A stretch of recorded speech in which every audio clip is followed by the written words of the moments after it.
नमस्कार. माझं नाव आदित्य अजिनाथ शेंडे. मी राहणार निमगावटे, तालुका माढा. सध्या राज्यसेवेचा जो कालचा निकाल लागला आहे, तर त्या रिझल्टमध्ये किंवा राज्यसेवेच्या याच्यामध्ये तहसीलदार क्लास 1 या अधिकारी पदासाठी माझं सिलेक्शन झालं आहे. आणि त्यामुळं माढा करमाळा लाईव्ह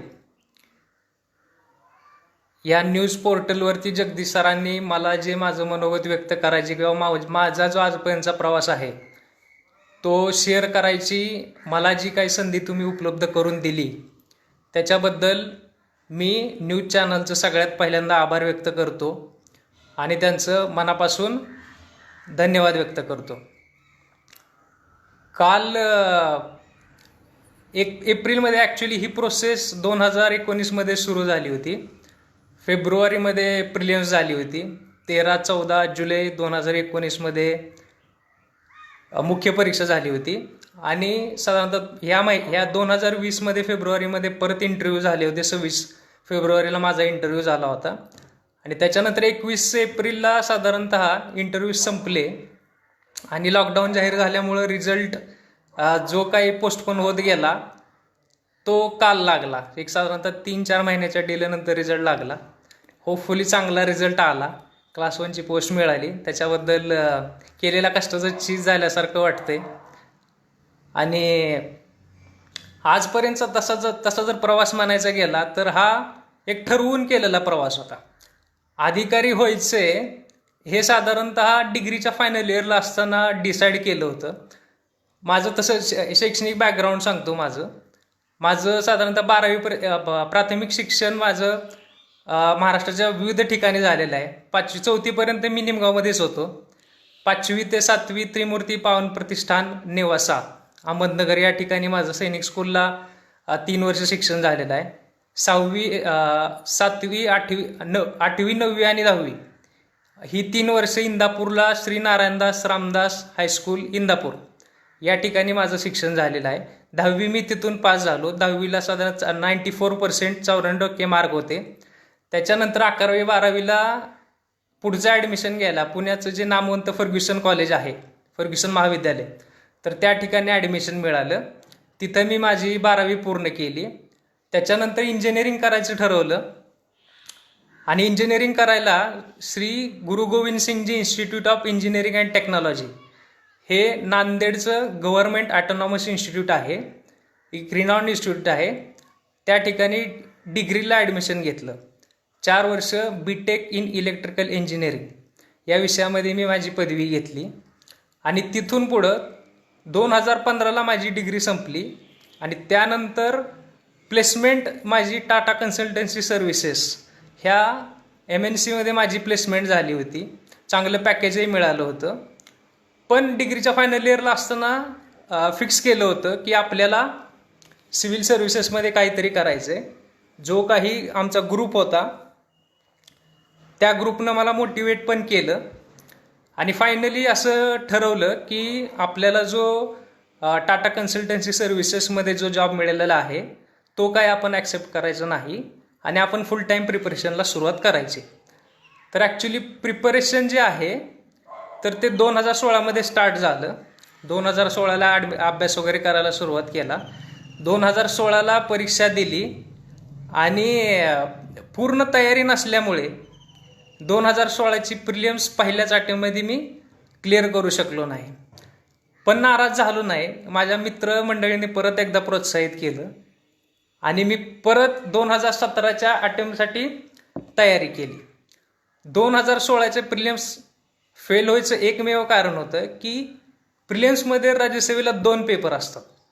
एक GS जनरल स्टडीजचा असतो आणि दुसरा जो पेपर असतो तो CSATचा पेपर असतो.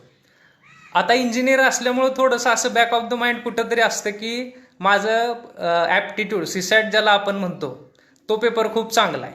त्याच्यामुळं पहिल्यांदा CSATकडे मी दुर्लक्ष केलं आणि त्याचा परिणाम असा झाला की CSATला कमी मार्क आल्यामुळं मला प्रिलिम्स क्लिअर करता आली नाही 2016ची. हा फॉल्ट लक्षात आल्यानंतर 2017ला मी परत तयारी केली. 2017ला प्रिलिम्स चांगल्या मार्कानं कट ऑफच्या वरती 10-12 मार्क अशी होती आणि त्या 10-12 मार्काची लीड घेऊन पास झालो.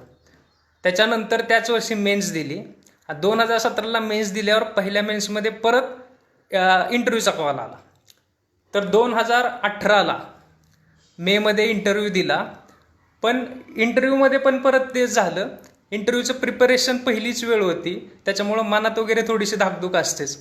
तर इंटरव्ह्यू दिला आणि परत त्या ठिकाणी मेन्सचा अभ्यास चांगला झालेला नव्हता आणि इंटरव्ह्यूला पण त्यावेळेस 45च मार्क आलेले, 100पैकी 45. म्हणजे तेवढा खूप काही चांगला स्कोअर समजला जात नाही 45 म्हणजे. मग त्या ठिकाणी इंटरव्ह्यूला पण कमी आले. त्याची परिणिती अशी झाली की एक 10-12 मार्कांनी तिथं पण पोस्ट 2017ला गेली. मग परत प्रिपरेशन करायचं ठरवलं. या दरम्यान माझे UPSCचे पण अटेम्प्ट सुरू होते. 2 प्रिलिम्स मी पहिल्याच्या क्लिअर केल्या, त्या 2 मी मुख्य परीक्षाही दिल्या. 2018ला परत UPSCकडे थोडंसं लक्ष दिलं होतं. 2018ला MPSCला एवढं काय हे केलं नाही, जागा पण खूप कमी होत्या, 110 का अशा काहीतरी होत्या. तर त्याच्यामुळे UPSCकडे ट्राय केलं होतं. पण त्यावेळेस पण एवढं म्हणावं तसं यश काय आलं नाही. फायनली 2020ला असं ठरवलं की ह्या वर्षी पोस्ट पण भरपूर आहेत. तर 2019चा अटेम्प्ट आपण सिरियस MPSCचं थोडंसं चांगलं लक्ष देऊन करावा असं सगळ्यांचंच म्हणणं होतं आणि मला पण वाटलं की 430 जागा म्हणजे खूप चांगल्या जागा होत्या. अशा जागा मला वाटतं 2014मध्येच आल्या होत्या. तर 2019ला प्रिलिम्स ऑलरेडी पास झालो. प्रिलिम्स खूप चांगल्या मार्कांनी पास झालो. त्याच्यानंतर मुख्यचाही चांगला अभ्यास केला. आता ह्या वेळेस काय केलं होतं की मुख्य परीक्षा जी होती MPSCची, ह्याच्यासाठी जी काही स्ट्रॅटेजी लागते, जे काय बॅटल ग्राउंडनं आपल्याला जे काय प्लॅनिंग करावं लागतं, त्याच्यासाठी माझे एक सिनियर आहेत, अभिजित हजारे म्हणून आहेत. तर ते 2017च्या ॲडमध्ये सहाय्यक गटविकास अधिकारी वर्ग 2 ह्या पदावर त्यांची नियुक्ती झाली होती. तर जे काही माझ्या आपल्याला काय आपल्या प्लॅनमध्ये चुकतंय, तर हे मला अभिजित भाईयांनी, अभिजित भाई म्हणतो मी त्यांना, तर अभिजित भाईयांनी मला चांगलं मार्गदर्शन केलं. त्यांनी जे काही फॉल्ट्स जे होतात मुख्य परीक्षेमध्ये त्याच्यावर कसं काम करायचं हे मला त्यांनी त्यावेळेस समजावून सांगितलं, कारण ते ऑलरेडी पोस्ट होल्डर होते. तर त्यांचं मार्गदर्शन मी घेतलं आणि 2019ला आत्ता जुलैमध्ये मेन्स दिली. त्याचा पण रिझल्ट चांगला आला, चांगले मार्क होते. आणि ह्या फेब्रुवारी 2020मध्ये इंटरव्ह्यू आला. तर इंटरव्ह्यूला पण मार्गदर्शन अभिजित हजारे साहेबांनीच केलं. अभिजित हजारे साहेब पण इंटरव्ह्यूला होते, मी होतो. माझी सख्खी बहीण शर्मिला आजीनाथ शेंडे, हिनं पण माझ्याबरोबर पहिल्याच प्रयत्नामध्ये इंटरव्ह्यूला ती पण आली. आम्ही सगळ्यांनी मिळून इंटरव्ह्यू दिला आणि फायनली आता लॉकडाऊनमुळे थोडंसं एक्सटेंड झालं, तो फायनली रिझल्ट आत्ता आला.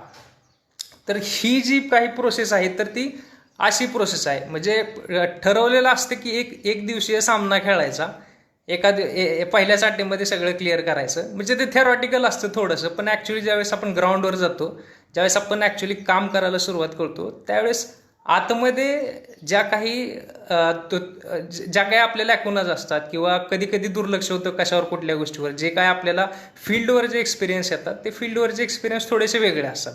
आणि त्याच्यामुळे ही एक दिवसीय सामना कधी कसोटीत खेळल्यासारखं असते, तर टिकवून खेळावं लागतं. अपयश येत असतं.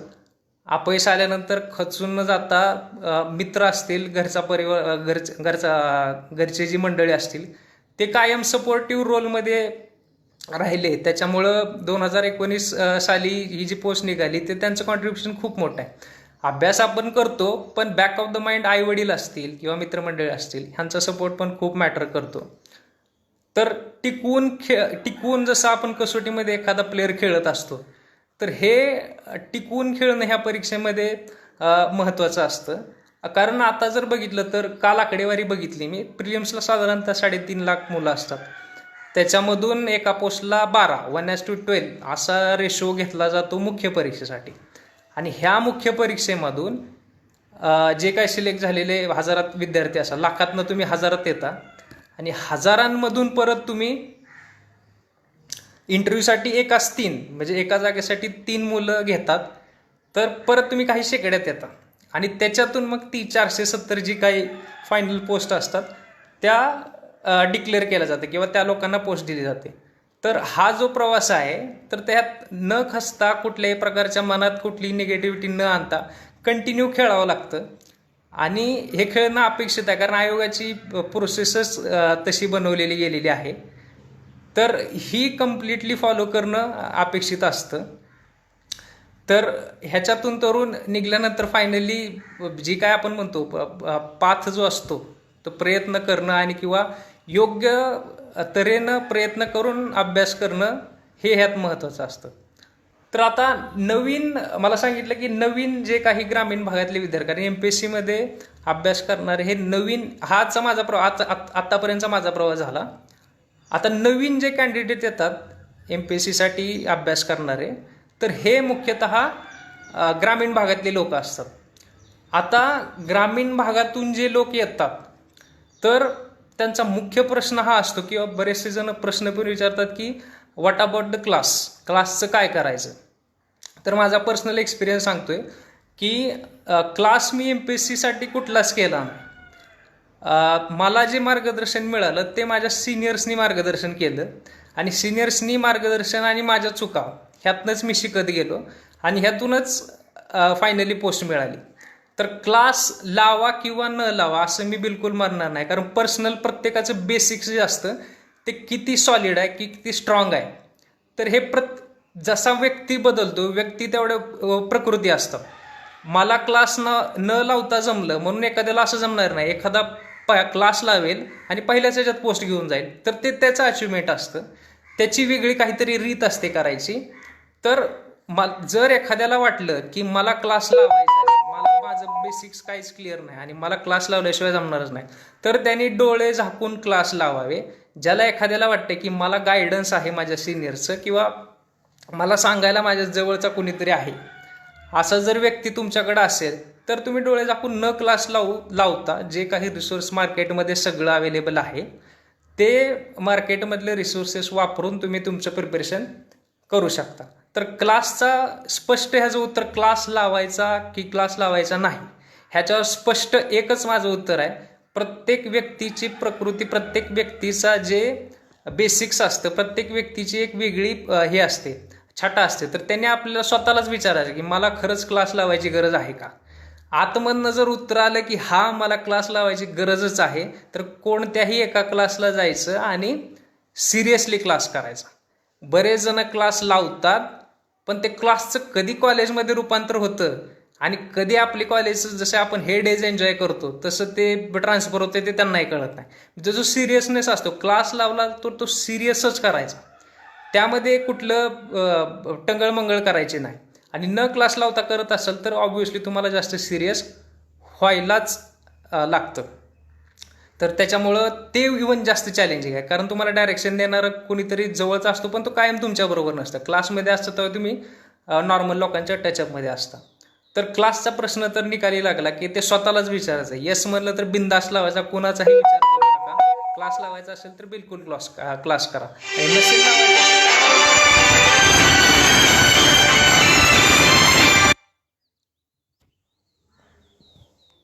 क्लास नसेल लावायचं तर डझंट मॅटर, मग तर तुम्हीच जे काय ते प्रिपरेशन करून तुम्हीच मालक असणार आहे. क्लासचा तर प्रश्न निकाल लागला. आता रिसोर्सेस कुठले वापरायचे.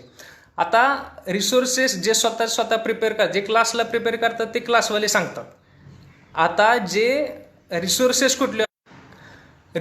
कुठले वापरायचे, कारण मार्केटमध्ये ॲक्च्युली एका विषयासाठी शेकड्यात पुस्तकं आहेत. ही पुस्तकं तुम्ही कशी निवडायची, तर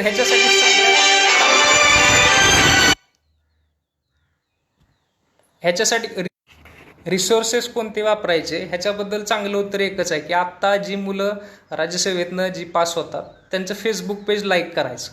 आणि ही लोक काय करतात की त्यांनी जे मटेरियल वापरून पोस्ट त्यांनी मिळवली आहे, तर ह्या पोस्ट हे जे आहे त्यांनी जी पुस्तकं वापरली त्याची ते लिस्ट टाकतात.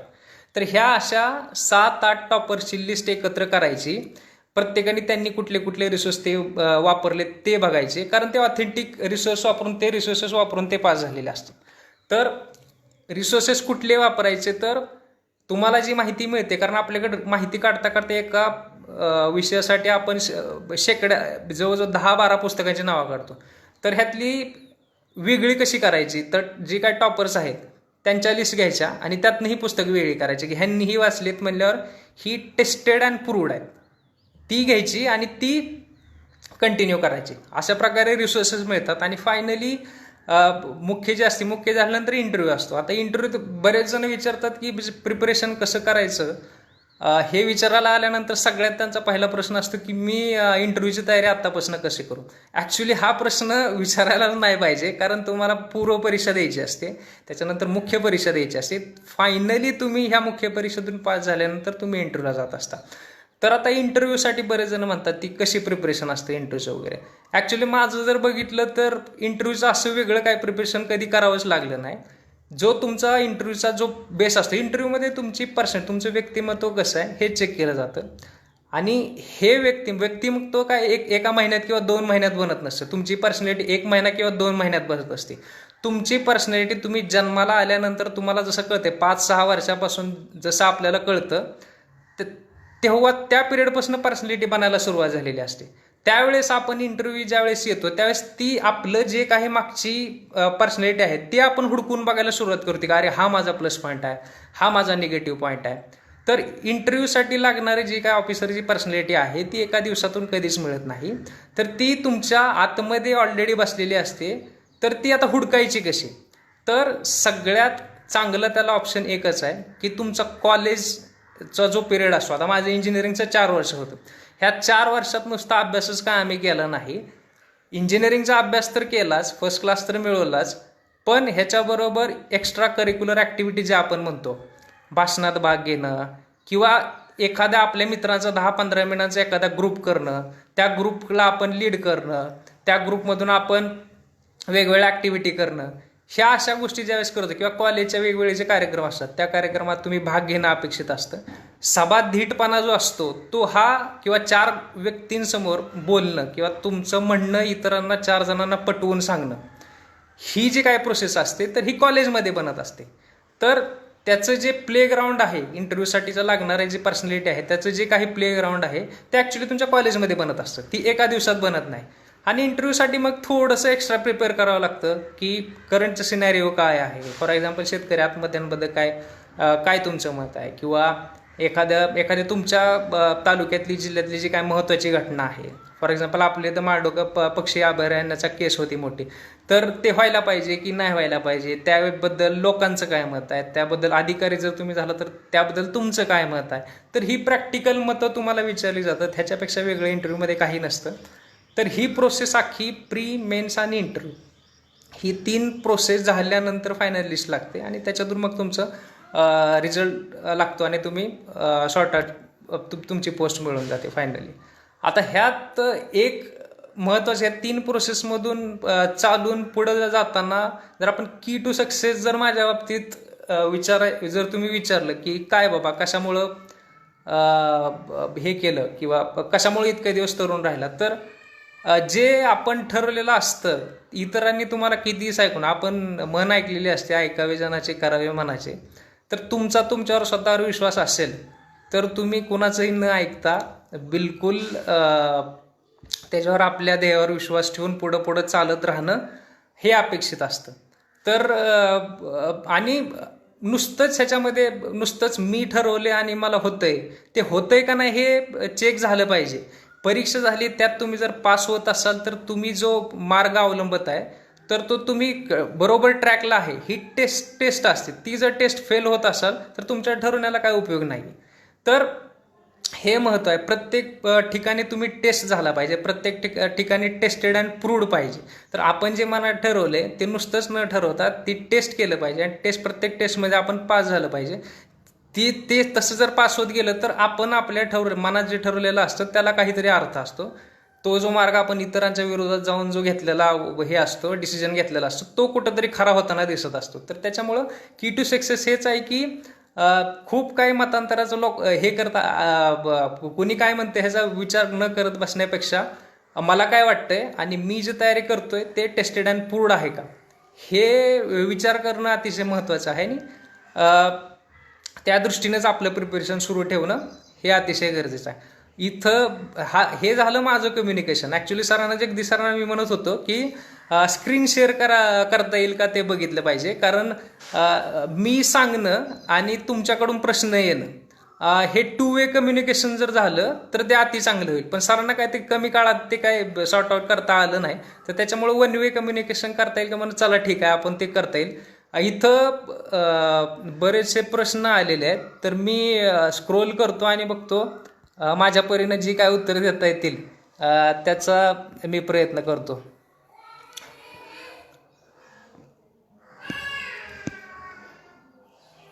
छाया जयकर मॅडम आहेत. त्यांचा प्रश्न आहे की अधिकारी व्हायचं असं कधी ठरवलं आणि अधिकारी होण्याची प्रेरणा कोणत्या अनुभवातून आणि घटनेतून मिळाली, त्याविषयी काय सांगाल? ॲक्च्युली अधिकारी व्हायचं असं काय अगोदर फार ठरवलेलं नव्हतं. ज्यावेळेस मी म्हणूनच म्हणते की कॉलेज जे असतं ते तुम्हाला पुढची लाईफ कशी तुम्ही जगणार आहे ह्याचं एक रिफ्लेक्शन दाखवत असतं.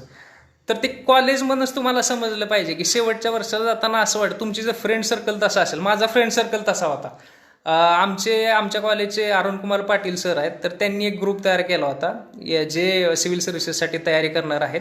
त्याच्यामार्फत ते बरेचसे मटेरियल पण पुरवत होते आणि जे काय बाहेरचे एक्स्ट्रा लेक्चर वगैरे होते तर ते ऑर्गनाईज करायचे. तर त्या ग्रुपबरोबर माझं इंटरॅक्शन झालं आणि मला वाटलं की आपल्याला पण असं काहीतरी केलं पाहिजे आणि आपण पण अभ्यास करू शकतो अशी प्रेरणा माझ्या सिनियर्सनीच, मी म्हणेल की माझ्या सिनियर्सनीच मला प्रेरणा दिली आणि त्याच्यातून मी त्यावेळेस ठरवलं, कॉलेजच्या फायनल इयरला ठरवलं की आपल्याला सिव्हिल सर्व्हिसेस करायचं आहे.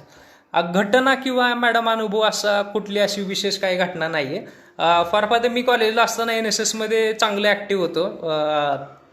आमचा ग्रुप पण होता, पोलीस मित्र संघटना पण होती. तर त्या नांदेड जिल्हा पोलीस मित्र संघटनेत काम करत असताना पोलिसांबरोबर खूप जवळून त्यांना बघायचा हे झाला. बऱ्याच वेळा प्रसंग आले त्या लोकांना खूप जवळून बघायचे. मला वाटतं नांदेडला असताना त्यावेळेस DYSP होते विजय काबाडे सर म्हणून, तर त्या व्यक्तिमत्वाचा प्रभाव आमच्यावर बऱ्यापैकी चांगला होता. तर ती एक घटना होती. पोलीस मित्र संघटनेमध्ये काम केल्यामुळं बऱ्यापैकी प्रशासन कसं चालतं हे जवळून बघता आलं. तर कदाचित मग ती घटना म्हणता येईल की बाबा हा ट्रिगर पॉईंट आहे. छाया जयकरांचाच प्रश्न आहे की MPSCची तयारी कुठे आणि कशी केली? मॅडम, मी MPSCची तयारी पुण्यात राहूनच केली. ॲक्च्युली शिक्षण माझं नांदेडला झालं. त्याच्यानंतर MPSCला नॉर्मली, आणि बहीण पण पुण्यातच होती फर्ग्युसन कॉलेजला, तर ठरवलं की पुण्यात राहूनच प्रिपेअर करता येईल आणि म्हणून मी पुण्यात राहूनच तयारी सुरुवात केली आणि आतापर्यंत इवन लॉकडाऊनच्या अगोदरपर्यंत मी पुण्यात राहूनच तयारी करत होतो. राहुल कांबळे आहेत, त्यांचं म्हणणं आहे की नवीन मुलांना काय सांगाल? नवीन मुलांना मला एवढं सांगावं वाटतं की राहुल सर, काय होतं माहिती का, की बऱ्याच गोष्टी आता मी तुमच्या समोर येतोय की मीच किंवा अजूनही मुलं खूप समोर येतील. अधिकारी झालं की आपण फक्त ते जे सक्सेस असतो ते वरचं टॉप, आपण ते सक्सेसचं जे वरचं दिलं सगळ्यांना दिसतं, आपण तेवढंच सगळ्यांचं बघतो. पण त्याच्या मागे जे खूप मोठी मेहनत असते ना सर, तर ती दिसत नाही किंवा ती दाखवली जात नाही. तर रियालिटी ही आहे की बरेच आपल्या ग्रामीण भागातल्या मुलांचं काय होतं माहिती आहे का सर, आता बरेचसे क्लासेस सत्कार समारंभ वगैरे होतात, मग बऱ्याचशा त्या स्पीचमधून मुलं इन्स्पायर होतात आणि नाही मला हे करायचं आहे. मग 12वीचं मी बऱ्याच जणांना असं पण ऐकतो की 12वीमधून नाही सायन्सची मुलं असतात आणि 12वीमधनं सांगतात की नाही मला आता इंजिनिअरिंगला किंवा मेडिकलला MBBSला ॲडमिशन मिळत असतं. आपण ते म्हणतात की नाही मला काय करायचं की मला सिव्हिल सर्व्हिसेस करायचे आणि मी सगळं सोडतोय आणि मी आर्ट्सला अभ्यास करतोय. तर मग होतं काय, मला आज ह्याच्या मागं मोठा प्रॉब्लेम काय माहिती का, की तुम्ही तुमची फील्ड चेंज करताना त्यावेळेस तुमचा बॅक सपोर्ट जो असतो ना तो चेंज होतो. फॉर एक्झाम्पल काय, उद्या जर माझं सिलेक्शन नसतं झालं ह्या प्रोसेसमधून, उद्या जर मला पोस्ट नसती मिळाली, बायचान्स नसतीच मिळाली, तर माझ्याकडं काय, मला आयुष्य जगायलासाठी माझ्याकडे काहीतरी सोर्स पाहिजे ना. तर तो सोर्स माझ्याकडे इंजिनिअरिंग होता की मला दिवसाचे 10 रुपये तरी मला कमीत कमी माझ्या कष्टातून मी कमवू शकतो, एवढा बॅकअप प्लॅन माझ्याकडे मी तयार केला. तर मला काय म्हणायचं आहे की डिग्री करत असतानाच 12वी नंतर डिसिजन घेणं मला सिव्हिल सर्व्हिसेस करायचंय, तर ह्या मला वाटतं थोडंसं खूप लवकर डिसिजन घेतल्यासारखं आहे किंवा खूप घाईघाईनं डिसिजन घेतला आहे असं होतं, किंवा पालकांनाही खूप जास्त माहीत नसतं. पालक आपण यूट्यूब, आता फेसबुक युनिव्हर्सिटी असते किंवा व्हॉट्सअप युनिव्हर्सिटी असते, पालक सगळे पालक इन्फ्लुएन्समध्ये येतात की नाही अरे हा ह्याचा मुलगा आहे आणि त्याने असं केलं तर आपण पण तसं करायचं. Not necessary. व्यक्ती जितक्या असतात तितक्या प्रकृती असतात. त्याच्यामुळे प्रत्येक व्यक्तीचं एक वेगळं व्यक्तिमत्व असतं, त्याच्याप्रमाणे त्याने जगायला पाहिजे. तुम्ही सायन्स स्किप करून आर्ट्सला गेला तर मग तेवढी प्रचंड तुम्ही मेहनत घेतली पाहिजे. तुम्ही आर्ट्सला पहिल्या वर्षापासून ते 3ऱ्या वर्षापर्यंत असा प्लॅन केला पाहिजे की माझी 3rd इयरला मी आर्ट्सला असताना माझी पोस्ट निघेल, अशा पद्धतीचा तुम्ही अभ्यास केला पाहिजे. तर तुम्ही आर्ट्सला जाऊन तुमचा काहीतरी फायदा आहे. पण मला असं वाटतं की आत्ता कॉम्पिटिशन इतकी भयानक आहे, लाखात मुलं बसतात, 3, 3.5, 4 लाख लोक बसतात, आणि ह्या कॉम्पिटिशनमधून लक बाय चान्स समजा नाहीच झालं तर मग काय करणार?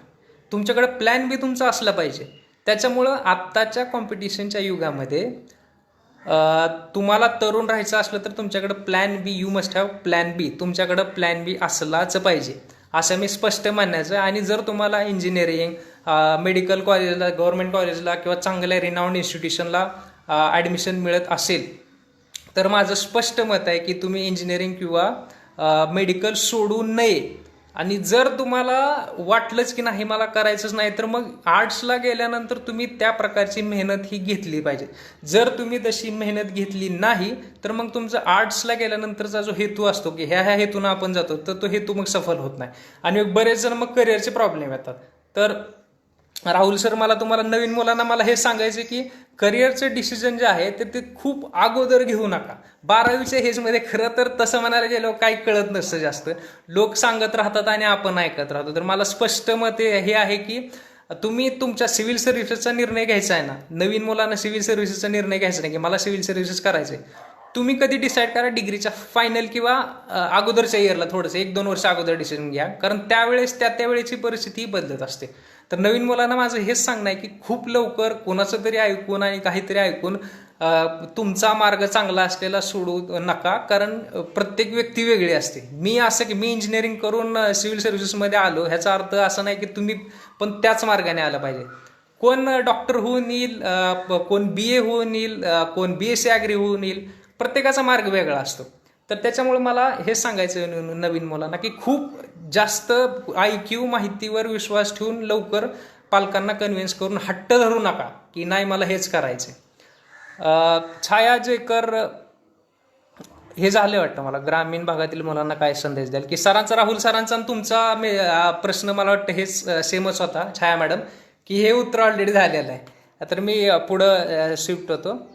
राहुल कांबळे सरांचाच आहे परत, की ZP स्कूलबद्दल काय सांगाल? खरं तर हा प्रश्नच नाहीये. ZP राहुल सर काय माहिती का, बऱ्याच जणांना हे वाटतं की यार ह्या परीक्षांमध्ये CBSEची मुलं किंवा जे इंग्लिश मिडियमला शिकलेत अशीच मुलं क्लिअर होतात. तर ह्याचं उत्तर स्पष्टपणे नाहीये. ह्या ज्यावेळेस तुम्ही MPSCची UPSCची ॲड बघता त्यावेळेस तुम्हाला फक्त विचारलं असतं की तुमचं शिक्षण डिग्री कशात झाली एवढं विचारलेलं असतं. त्यांनी तुम्हाला विचारलं नसतं तुमचं शिक्षण, तुमची डिग्री किंवा तुमची शाळा ही ZPच्या शाळेतनं झाली आहे, महाराष्ट्र शासनाच्या शाळेतनं झाली आहे, की सेंट्रल गव्हर्नमेंटच्या शाळेतनं झाली आहे, की CBSEमधनं झालेलं आहे, असं कुठंच त्यांनी मागितलेलं नसतं. तर ZPची मुलं असली काय, सेमी इंग्लिशची मुलं असली काय, किंवा प्युअर इंग्लिश मिडियमची CBSEची ICSEची मुलं असली काय, शेवटी प्रश्न येतो तुम्ही किती मेहनतीनं, तुम्ही किती कष्टानं आणि तुम्ही किती आवडीनं तुम्ही सिव्हिल सर्व्हिसेसचा अभ्यास करताय ह्याच्यावर फुल्ली डिपेंड असतं तुमचं सक्सेस. ना की तुम्ही ZPतनं या किंवा तुम्ही CBSEमधनं या, ह्याच्यातनं खरंच सर काय फरक पडत नाही. मला स्वतः काय फरक पडलेला नाही. मी स्वतः माझं शिक्षण 10वीपर्यंत महाराष्ट्र शासनाच्या स्टेट बोर्डच्या शाळेतच झालेला आहे. मी कुठलं CBSEला नव्हतं किंवा ICSEला नक्कीच नव्हतं. हा प्रश्न साहजिक काय पडणं की बऱ्याच जणांना वाटतं की यार ZPतनं झालोय माझं नाही होणार. तर खरं सर असं काही नसतं. तुम्ही ZPतले असा, CBSEतले असा किंवा ICSEतले असा, फायनली तुमचं कष्ट मॅटर करतं, तुमचं बॅकग्राऊंड मॅटर करत नाही. नेक्स्ट मी शिफ्ट होतो. छाया जयकरांस मॅडमचाच परत प्रश्न आहे की आता पुढे आणखी UPSCचं ध्येय आहे की आणखी काय? ॲक्च्युली मॅडम मी UPSCचे 2 अटेम्प्ट दिले होते, मेन्सची पण मी 2 वेळा मेन्स दिलेली होती.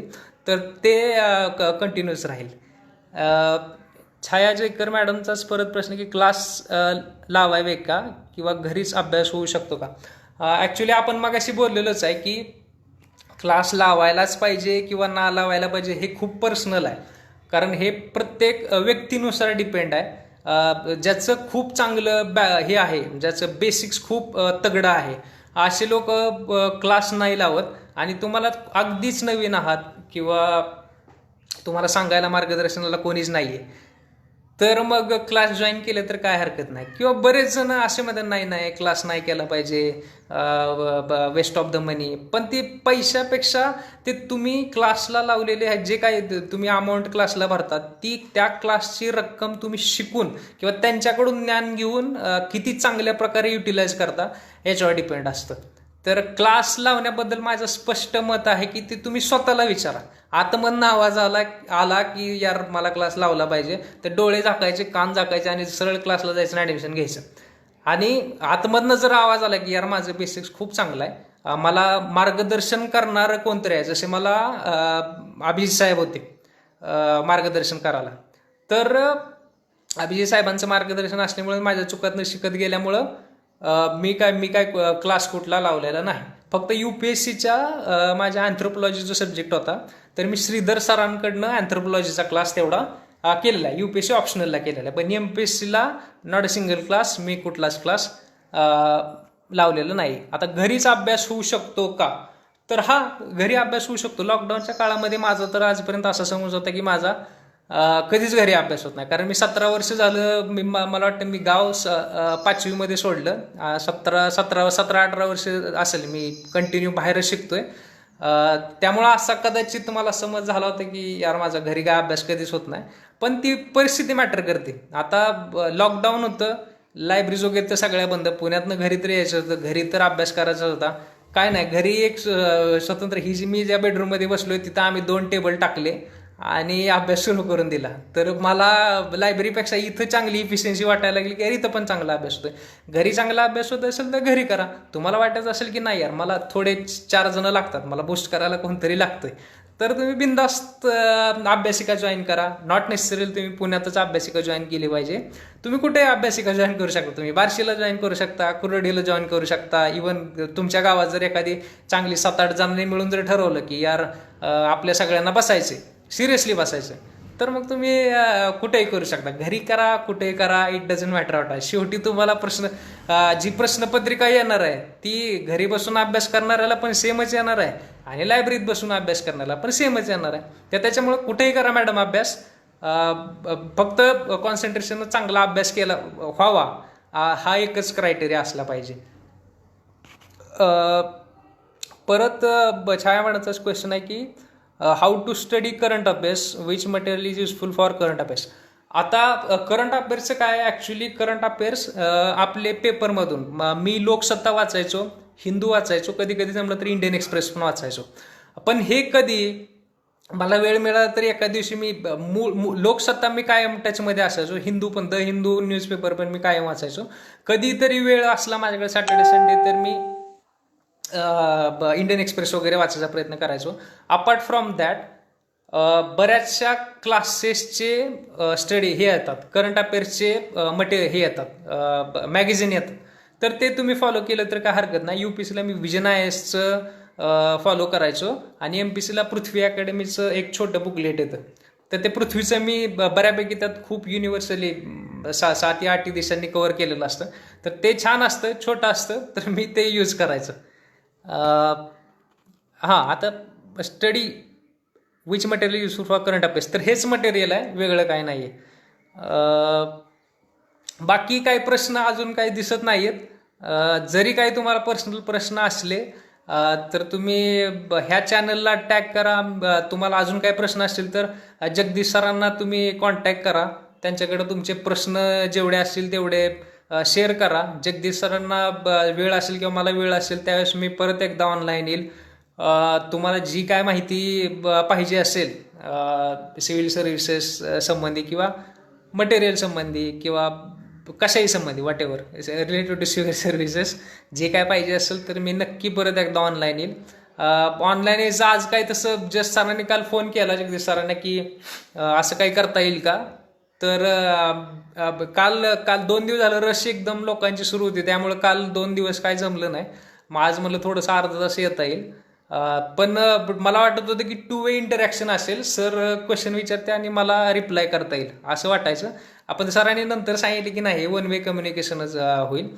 तर मी परत एकदा असं म्हणतो की तुम्हाला जे काही प्रश्न असतील तुमच्या मनात ते तुम्ही सरांबरोबर शेअर करा. सरांच्या चॅनलला तुम्ही हे करा, विचारा, तुमचे प्रश्न सरांकडे ठेवा किंवा माझ्या पर्सनल मेसेजमध्ये टाकले फेसबुकला तरी चालेल.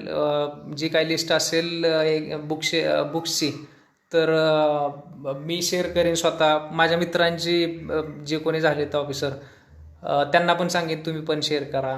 तर अशी इन्फॉर्मेशन गोळा करत राहा. तुम्हाला जर का अजून क्वेश्चन असतील तर तुम्ही ईमेल करा, ह्याच्यावर विचारा किंवा सरांना विचारा.